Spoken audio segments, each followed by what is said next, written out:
TSPSC paper leakage వెనుకల పెద్దల హస్తం ఉందని దీనిపై న్యాయమూర్తితో విచారణ జరిపించాలని కేంద్ర మంత్రి కిషన్ రెడ్డి డిమాండ్ చేశారు. పేపర్ లీకేజీ ఆందోళనలో అరెస్టైన బీజేవైఎం నేతలు కేంద్ర మంత్రి కిషన్ రెడ్డి చంచులగూడ జైలుకు వెళ్లి పరామర్శించారు.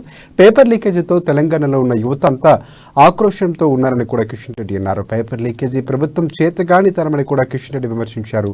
అవినీతిని, అక్రమాలను కప్పిపుచ్చుకోవడానికి రాష్ట్ర ప్రభుత్వం వితండవాదం చేస్తుందని, తమ పొరపాటును ఒప్పుకోవడం లేదని అన్నారు. బీజేపీ పార్టీకి జైళ్లు కొత్త కాదని, రాష్ట్ర ప్రభుత్వం పెడుతున్న అక్రమ కేసులకు భయపడే ప్రసక్తే లేదని స్పష్టం చేశారు.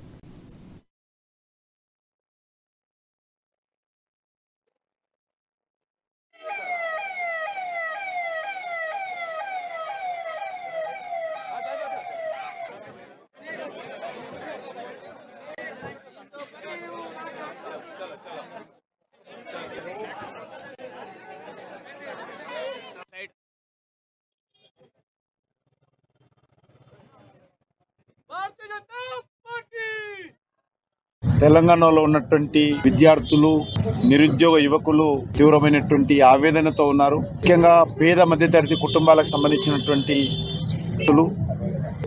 తమ తల్లిదండ్రులు ఎంతో కష్టపడి అప్పులు చేసి అనేక రకాల ఇబ్బందులకు గురై చదివిస్తే చివరకు దాని ఫలితాన్ని పొందే సమయంలో ఈ రకంగా ప్రశ్నపత్రాల లీక్ కావడంతో తీవ్రమైనటువంటి ఆవేదన చెందుతా ఉన్నారు. తెలంగాణలో ఉన్నటువంటి అన్ని జిల్లాలలో కూడా ఉన్నటువంటి యువత మరి ఈరోజు చాలా ఉక్రోషంతో ఉన్నారు. ప్రభుత్వము గత అనేక రోజులుగా ఇన్ని అక్రమాలు జరుగుతున్నప్పటికీ కూడా బహిరంగంగా ఉద్యోగాలకు సంబంధించినటువంటి లిఖితపూర్వకమైనటువంటి పరీక్షలకు చెందినటువంటి క్వశ్చన్ పేపర్స్ లీక్ కావడము చాలా దుర్మార్గము. వార్తలు అనేక రకంగా వస్తా ఉన్నాయి. దీంట్లో పెద్దలు హస్తం ఉంది అనేటువంటి వాతావరణంలో ఈరోజు పత్రికల్లో వార్తలు వస్తున్నటువంటి నేపథ్యంలో దీనిపైన ఉన్నత స్థాయి దర్యాప్తు జరపాల్సి